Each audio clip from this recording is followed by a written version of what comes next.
Hi, I'm Ivan Drucker from Ivan Expert Mac Support in New York City, and I'm going to tell you how to disassociate an iPhone from a computer. Now, when you first plug an iPhone into a computer with iTunes, it becomes associated with it. But Apple means something special by associate, so I'm instead going to say that they get married.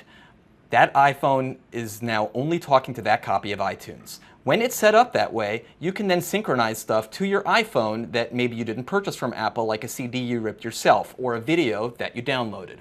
But what happens when you want to marry your iPhone to another computer running iTunes? Well, just as in real life, your iPhone can only be married to one computer with iTunes at a time.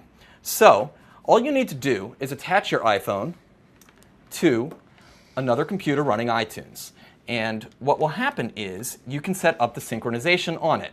So I'm plugging in my iPhone right now, and iTunes is opening up. Across the top, you can see what stuff you can synchronize to your iPhone. So, for example, if you want to synchronize music, and it was set up to synchronize before, we can click Sync Music. Now what's going to happen?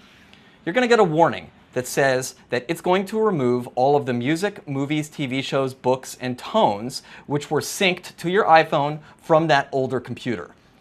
Once you go ahead and click that, then the iPhone is now married to this new computer and is no longer associated with the old computer. This is Ivan Drucker. May all of your tech be trouble-free.